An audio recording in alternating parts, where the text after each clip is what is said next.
जो आपका inventory setup है इसमें बहुत सारे ऑप्शंस गिवन हैं, तो ये थोड़ा सा लेंदी हो सकता है।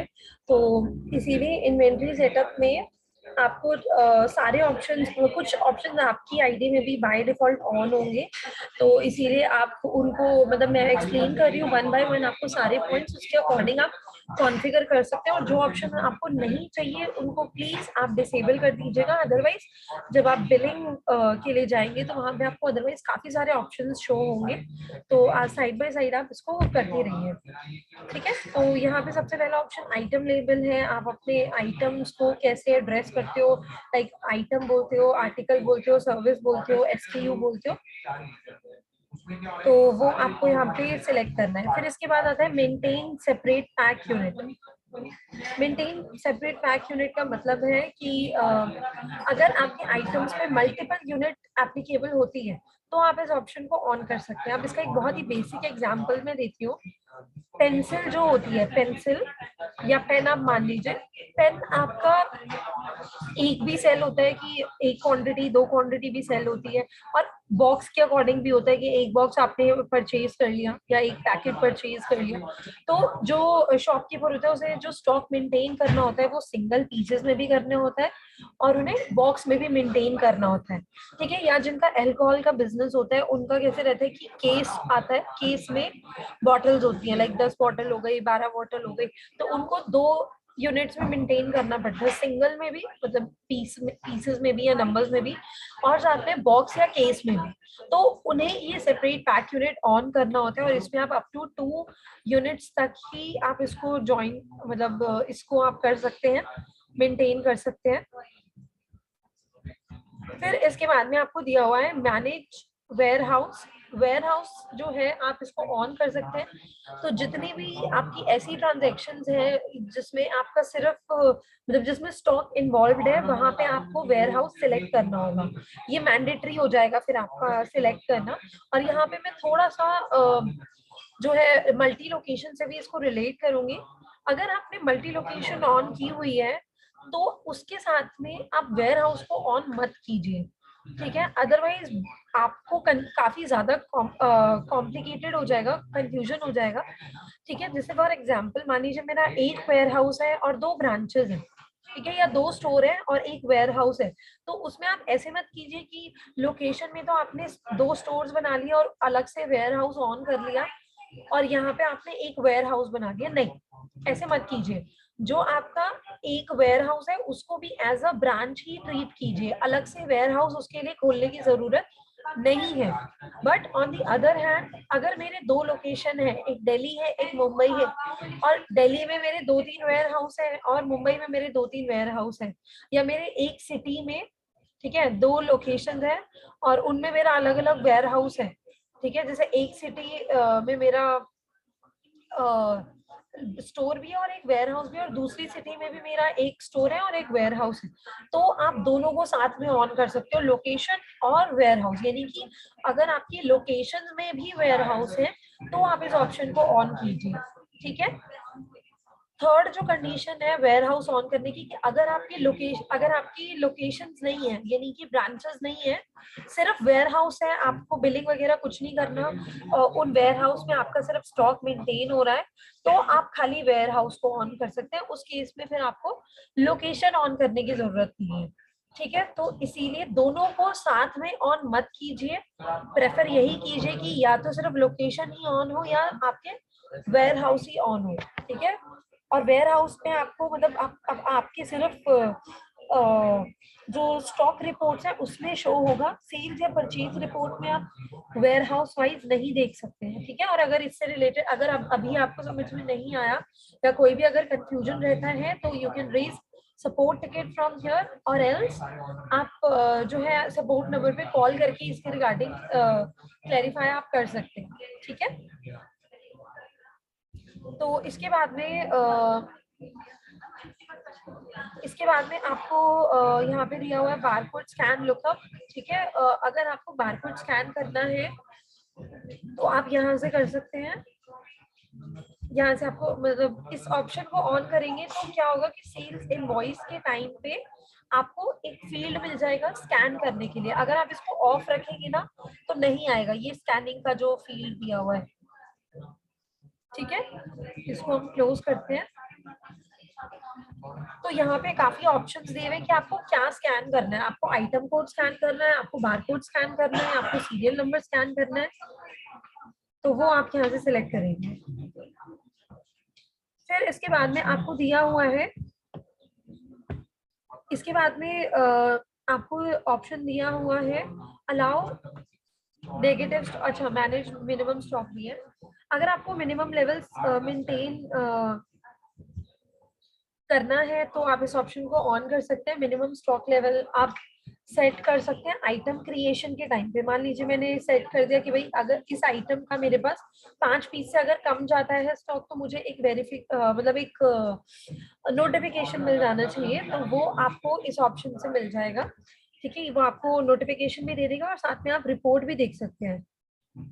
ठीक है, फिर इसके बाद में आपको नेगेटिव स्टॉक अगर ऑन करना है तो आप ऑन कर सकते हैं, यानी अगर आपके पास स्टॉक नहीं है तो आप बिलिंग नहीं कर सकते हैं। मतलब अगर आप इसको ऑन करते हैं और अगर आपके पास स्टॉक नहीं है तो आप बिलिंग कर सकते हैं, और अगर आप इसको ऑफ रखेंगे तो अगर आपके पास स्टॉक नहीं है तो आपको पहले परचेज या जैसे भी आप इन करते हैं प्रोडक्शन के थ्रू या जैसे भी, आपको अपना स्टॉक पहले इन करना होगा, उसके बाद आपको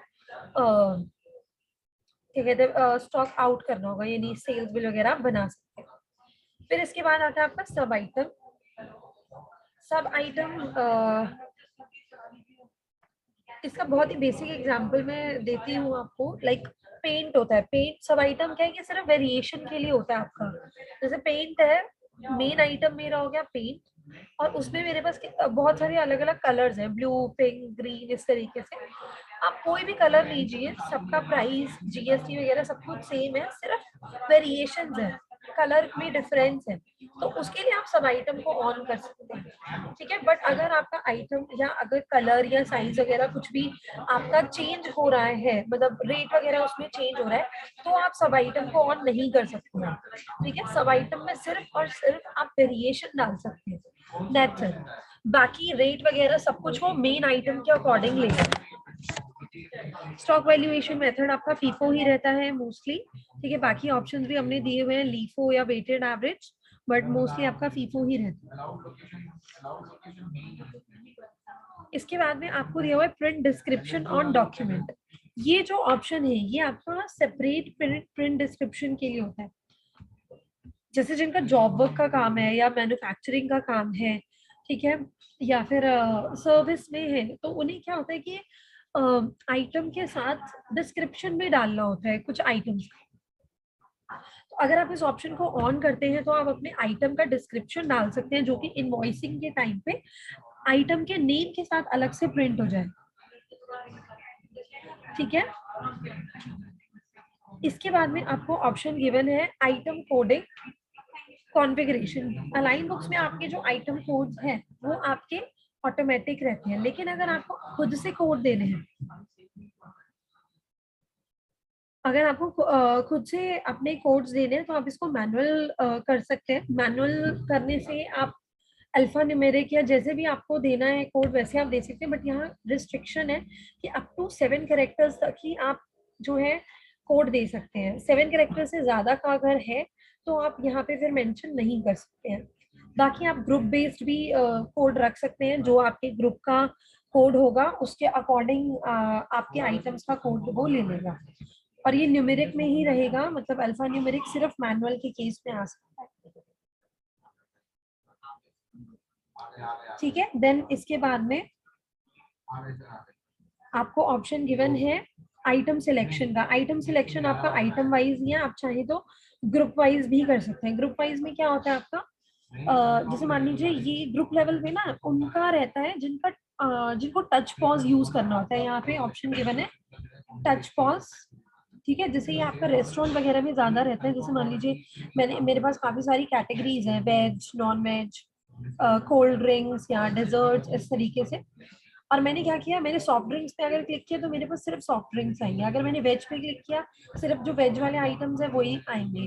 तो ग्रुप लेवल पे वो लोग सिलेक्ट करते हैं जिनका रेस्टोरेंट बिजनेस वगैरह रहता है, या जैसे जिनका शर्ट वगैरह मतलब इस तरीके से कैटेगरी है वो डाल सकते हैं। बाकी आपका मोस्टली आइटम लेवल पे ही रहता है। मेंटेन ग्रॉस टेयर वेट, ग्रॉस टेयर वेट आपका किस लिए रहता है?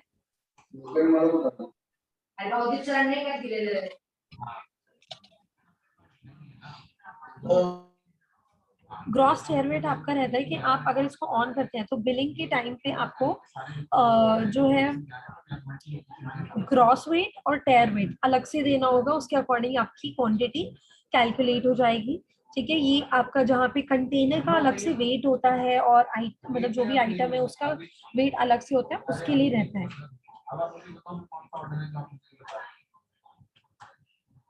अब इसके बाद में आपको दिया हुआ है एट्रीब्यूट बेस्ड बारकोड। ये आपका रहता है जिनका गारमेंट्स बिजनेस है और उन्हें अलग से बारकोड जनरेट करना है, यानी यूनिक बारकोड जनरेट करना है, वो ये ऑप्शन को ऑन करते हैं, एट्रीब्यूट बेस्ड बारकोड। और एट्रीब्यूट का क्या मतलब है, जैसे गारमेंट सेक्टर में क्या होता है कि डिफरेंट साइज कलर वगैरह ये सब रहता है, राइट। तो अगर उनका एट्रीब्यूट चेंज होता है, यानी साइज या कलर कोई भी अगर चेंज होता है तो उसका बारकोड भी डिफरेंट होता है। तो उसके लिए उन्हें एट्रीब्यूट जो ऑन करने हैं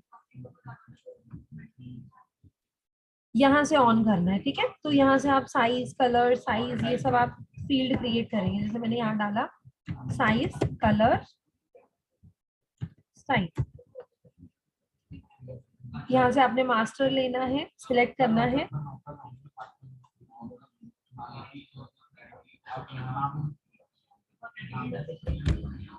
ऑप्शन में आपको सेल्फ लिस्ट सिलेक्ट करना है, क्योंकि जैसे साइज कलर वगैरह होते हैं सबका डिफरेंट डिफरेंट रहता है। जैसे कुछ जगह पे साइज कैसे होता है, S M L double XL XL इस तरीके से, और कई जगह पे कैसे रहता है नंबर्स में होता है, लाइक 34 32 36 इस तरीके से, या कलर में भी शेड्स वगैरह जो होते हैं वो डिफरेंट रहते हैं। तो इसीलिए आप इसको सेल्फ लिस्ट रखेंगे ताकि अपने अकॉर्डिंग आप क्रिएट कर पाए। तो ये एट्रीब्यूट आपको क्रिएट करने होता है, इसके बेसिस पे ही आपका यहाँ पे जो एट्रीब्यूट बेस्ड बारकोड है वो जनरेट होता है। ठीक है, देन इसमें ये कस्टम फील्ड्स वगैरह अभी मैं आपको नहीं बता रही हूँ, जैसे ये इन्वेंट्री डॉक्यूमेंट फील्ड्स वगैरह है। अब आ जाते हैं आइटम एक्सटेंडेड प्रॉपर्टीज में, ये बहुत इंपॉर्टेंट है आइटम एक्सटेंडेड प्रॉपर्टीज, क्योंकि इसी के अकॉर्डिंग आप अपने बिजनेस को कॉन्फ़िगर करते हैं। ठीक है, जैसे यहाँ पे बैच वाइज इन्वेंट्री दिया हुआ है, अगर आपके आइटम पे एक्सपायरी डेट मैन्युफैक्चरिंग डेट ये सब रिक्वायर्ड रहता है तो आप इस ऑप्शन को ऑन कर सकते हैं। ठीक है, तो इससे होगा क्या कि बिलिंग के टाइम पे सेल्स परचेज के टाइम पे वो आपसे पूछ लेगा कि आपका क्या मतलब इस आइटम का क्या एक्सपायरी डेट है, क्या मैन्युफैक्चरिंग डेट है। ये मोस्टली आपका फार्मा इंडस्ट्री में एफएमसीजी में यहाँ पे मोस्टली यूज होता है, कॉस्मेटिक इंडस्ट्री में। ठीक है, और चेक बैच बैलेंस, अगर आप इस ऑप्शन को ऑन करते हैं तो सॉफ्टवेयर आपका जो स्टॉक मेंटेन करेगा वो बैच वाइज मेंटेन करेगा, यानी अगर किसी बैच में स्टॉक नहीं होगा और आप उसकी बिलिंग करेंगे तो वो आपको एरर शो कर देगा कि आपके पास इस बैच में स्टॉक नहीं है। ठीक है, आइटम सीरियल नंबर रिक्वायर्ड, ये किस लिए होता है, जो इलेक्ट्रॉनिक्स बिजनेस में है, मोबाइल इंडस्ट्री में है, ऑटोमोबाइल बिजनेस में है, उनको सीरियल नंबर रिक्वायर्ड होता है, तो वो इस ऑप्शन को ऑन कर सकते हैं। तो सेल्स परचेज के टाइम पे आपको सीरियल नंबर डालना पड़ेगा, और इनसे रिलेटेड रिपोर्ट्स भी अवेलेबल है बैच वाइज, और ये सब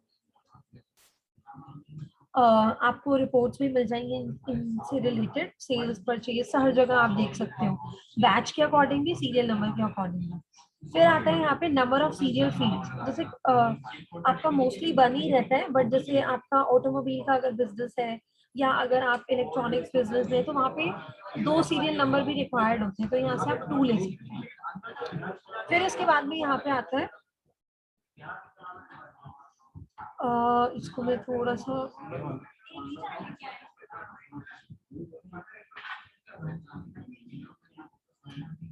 एक्चुअली मैंने इसके जो फॉन्ट्स है ना वो मैंने थोड़ा सा इंक्रीज किया हुआ है ताकि आपको ट्रेनिंग में वो दिख जाए, तो इस वजह से यहाँ पे थोड़े से ऑप्शन यहाँ दिख नहीं रहे। जैसे stock value in balance sheet दिया हुआ है वो आपका रियल टाइम ही रहता है, आप जब अपनी आईडी में देखेंगे तो आपको पता चल जाएगा।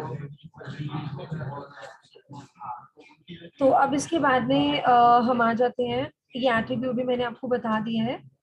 ये आपका सर्विस से रिलेटेड है। सर्विस में अगर आप चाहते हो सर्विस लोकेशन या इनपुट सर्विस डेट आपको बिलिंग में देना है, तो आप इन ऑप्शन को ऑन कर सकते हैं और ये फील्ड आपकी ओपन हो जाएगी sales invoice. So that's it, this was about inventory setup. और इसको आप सेव कर लेंगे तो आपका जो भी आइटम का सेटअप है वो कंप्लीट हो जाएगा। इसके बाद हम फाइनेंस में आ जाएंगे। फाइनेंस में मोस्टली हमें कोई सेटअप नहीं करना होता है, इसमें आपको ऑलरेडी सेटअप हो रखा होता है। यहाँ पे कुछ कुछ ऑप्शन है फिर भी जो मैं बताना चाहूंगी, जैसे बजट एक्सीड कंट्रोल। आप अलाइन बुक्स में बजट भी मेंटेन कर सकते हैं। जैसे यहाँ पे आपका दिया हुआ है स्टॉक और मैसेज। आपने अगर अपने किसी एक्सपेंस का बजट मेंटेन करना है तो आप यहाँ पे दो ऑप्शन कर सकते हैं। स्टॉप पे अगर आप करेंगे और बजट एक्सीड हो जाता है अगर, और आप ट्रांजैक्शन कर रहे हैं, तो वो आपको रोक देगा कि आपका बजट जो है एक्सीड हो गया है, आप इससे आगे आप जो भी एक्सपेंस है वो रिकॉर्ड नहीं कर सकते। और अगर आप इसको मैसेज पे रखते हैं तो सिर्फ आपको यहाँ पे दिखा देगा कि भाई आपका जो भी एक्सपेंस है वो बजट से अबव चला गया, लेकिन वो रोकेगा नहीं। अगर आप रिकॉर्ड कर रहे हैं कोई एक्सपेंस तो वो एंट्री करने देगा। ठीक है, फिर आता है आपका टीडीएस। अगर आपको टीडीएस रिक्वायर्ड है तो इस ऑप्शन को आप ऑन कर सकते हैं। Allow negative cash. अगर कैश आपका नेगेटिव में है, जीरो है, और आप कोई एक्सपेंस रिकॉर्ड कर रहे हैं या परचेज रिकॉर्ड कर रहे हैं, तो क्या कैश नेगेटिव में जाना चाहिए या नहीं? ठीक है,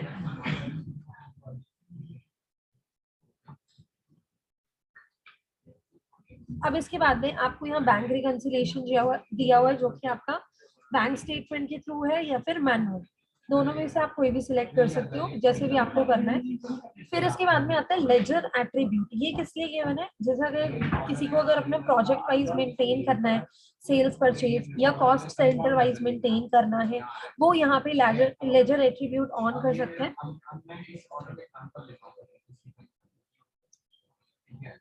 लेजर जो है आप अपना यहाँ पे कर सकते हैं प्रोजेक्ट वाइज, या फिर आपका जो है प्रोजेक्ट वाइज या फिर कॉस्ट सेंटर वाइज। तो उसमें होगा क्या कि जो भी एक्सपेंस या आप सेल्स परचेज जिसमें भी आप कॉस्ट सेंटर ट्रैक करना चाहें वो आप कर सकते हो। ठीक है, फिर इसके बाद यहाँ पे आपको डिफॉल्ट लेजर्स दिए हुए हैं। डिफॉल्ट लेजर्स आपके बाय डिफॉल्ट सेट हैं, तो इसमें आपको कुछ नहीं करना। और अगर आपको डेप्रीसिएशन चार्ज करना है अपने एसेट्स में, तो यहाँ पे डेप्रीसिएशन रेट दिया हुआ है, मतलब रेट के अकॉर्डिंग अगर आपको करना है तो यहाँ पे आईटी रेट के अकॉर्डिंग और कंपनी रेट के अकॉर्डिंग दोनों ही दिया हुआ है। तो आप यहाँ पे जैसे भी आप फॉलो करते हैं तो उसके अकॉर्डिंग डेप्रीसिएशन रेट यहाँ डाल सकते हैं। देन इसके बाद में यहाँ पे आपको ऑप्शन दिया हुआ है इंटीग्रेशन का। इंटीग्रेशन में यहाँ पे जो जिस भी प्लेटफॉर्म के साथ इंटीग्रेशन पॉसिबल है वो आप यहाँ पे देख सकते हैं। ठीक है, जैसे आपका आईसीआईसीआई बैंक के साथ इंटीग्रेशन पॉसिबल है, जिनका आईसीआईसीआई बैंक में करंट अकाउंट है वो इस ऑप्शन को यूज कर सकते हैं, इंटीग्रेट करा सकते हैं डायरेक्टली सॉफ्टवेयर से ही। आपका इंटीग्रेशन जो है वो पॉसिबल हो जाएगा, मतलब पेमेंट हो जाएगा। या फिर अगर आपको बैंक स्टेटमेंट डाउनलोड करनी है तो बैंक स्टेटमेंट डाउनलोड हो जाएगी, आप अपना बैंक रिकंसाइल कर सकते हैं और यहीं से ही ट्रांजेक्शन्स को पोस्ट कर सकते हैं। ठीक है, देन इसके बाद में आता है आपका रेजर पे एंड पेटीएम। अगर आप रेजर पे या पेटीएम से इंटीग्रेट कराते हैं तो आपका जो पेमेंट लिंक है वो आप अपने कस्टमर को सेंड कर सकते हैं बिलिंग के टाइम पे भी, या फिर पेमेंट रिमाइंडर सेंड करते टाइम भी। ठीक है, तो इसके थ्रू आप पेमेंट रिसीव कर सकते हैं। और पेटीएम के लिए आपके कुछ कंसेशनल रेट्स हैं, यानी कि जो स्टैंडर्ड डिडक्शन होती है जब आप पेमेंट रिसीव करते हैं उससे लोअर प्राइसेस पे आपकी डिडक्शन होगी पेटीएम के लिए। बट रेजर पे जो है, रेजर पे में आपकी जो स्टैंडर्ड रहती है डिडक्शन वही रहेंगी। ठीक है, then we have Amazon setup as well and Shopify setup as well. तो इससे भी आप इंटीग्रेशन करा सकते हैं अमेजोन और शॉपिफाई से। डायरेक्टली आप अपने ऑर्डर्स वगैरह को डाउनलोड कर सकते हैं और इनवॉइस वगैरह क्रिएट कर सकते हैं। देन यहाँ पे एक्सप्रेस टीडीएस से भी इंटीग्रेशन आपका गिवन है। अगर आपको टीडीएस फाइल करना है डायरेक्टली सॉफ्ट, क्योंकि अलाइन बुक्स में सिर्फ आपको रिपोर्ट्स मिलेगी टीडीएस की, अगर आपको फाइल करना है तो वो आपको खुद ही करना होगा। बट हमने एक्सप्रेस टीडीएस से भी इंटीग्रेशन यहाँ पे दिया हुआ है, बट ये अभी लाइव नहीं है, बहुत जल्दी लाइव भी हो जाएगा तो आपको इन्फॉर्म कर दिया जाएगा। So this was about your company setup. So I hope आपको समझ में आया होगा। अगर आपको कोई भी डाउट है, कोई भी क्वेरी है, तो आप मुझे चैट बॉक्स में बता सकते हैं।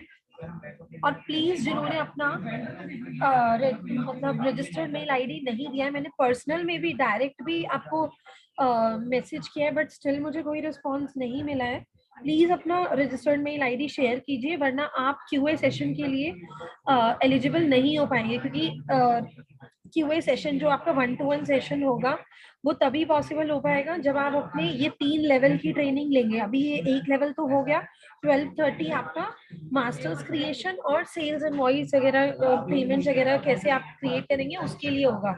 तो प्लीज अपनी रजिस्टर्ड मेल आईडी मुझे शेयर कीजिए, तभी फिर आप क्यूए सेशन के लिए फर्दर या जो बाकी के मॉड्यूल्स के बारे में अगर आपको जानना है, लाइक एम्प्लॉय एसेट, सीआरएम, इन सब के बारे में अगर आपको जानना है तो उनसे रिलेटेड हम शेड्यूल्स शेयर करेंगे। बट वो तभी होगा जब आप ये 3 लेवल की जो ट्रेनिंग है पहले ये कंप्लीट करेंगे। तो इसीलिए हमारे लिए रिकॉर्ड्स के लिए रखना बहुत जरूरी है कि किस किसने सेशंस जो है ज्वाइन किया था, अदरवाइज आप क्यूए सेशन ज्वाइन नहीं कर पाएंगे। और मैंने डायरेक्टली भी मैसेज किया है, प्लीज अपने चैट बॉक्स चेक कीजिए और रजिस्टर्ड मेल आईडी अपनी मेंशन कीजिए चैट बॉक्स में। और अगर आपको कोई डाउट है तो भी आप मुझे चैट बॉक्स में बता सकते हैं।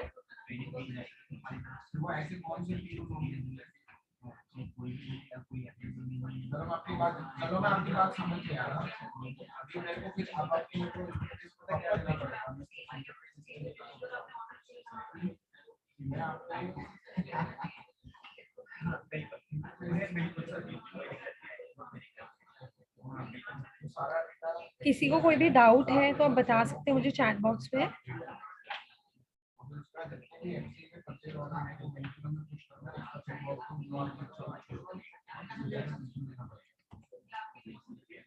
जिन्होंने ये कीर्तन की नेम से ज्वाइन किया है, प्लीज आप अपना रजिस्टर्ड मेल आईडी शेयर कीजिए।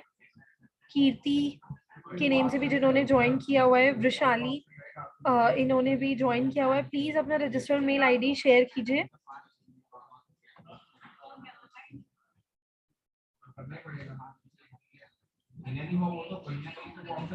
अगर आपको नहीं पता है रजिस्टर्ड मेल आईडी तो आप कंपनी कोड भी बता सकते हैं। अगर आपने साइड बाय साइड लॉगिन अगर किया हुआ है तो आपको टॉप लेफ्ट कॉर्नर पे आपको शो हो जाएगा आपका कंपनी कोड, आप वो भी शेयर कर सकते हैं इनकेस अगर नहीं है तो। Hello yes ma'am. Ma'am means company code means मैं समझी नहीं, क्योंकि मेरा जो लक्ष्य जो है, लक्ष्य सर, उन्होंने मेरा इंस्टॉल करके मेरा लॉगिन आईडी पासवर्ड मुझे दिया हुआ है। आपको क्यों चाहिए, मैं कुछ समझी नहीं। मैम आप जो ये सेशंस ज्वाइन कर रहे हैं इसके बाद आपका क्यूए सेशन होगा जिसमें आप 1-to-1, क्योंकि अभी तो मैंने आपको सिर्फ ट्रेनिंग दी है, आपके कुछ डाउट्स भी होंगे, आप फर्दर ट्रेनिंग भी लेंगे, क्योंकि अभी जो ये 3 लेवल की ट्रेनिंग है ये बहुत ही बेसिक ट्रेनिंग है। उसके बाद आपके और भी मॉड्यूल्स हैं लाइक पीओएस, प्रोडक्शन, सीएनएम। आपका कंपनी कोड या जो रजिस्टर्ड मेल आईडी, जैसे लक्ष्य सर ने आपको दिया है जो रजिस्टर्ड मेल आईडी, मुझे सर वो रिक्वायर्ड है, दैट्स इट।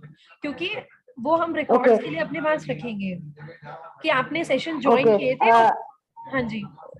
अच्छा अच्छा अच्छा, एक्चुअली हमें तो अभी तक दिया नहीं है सर ने।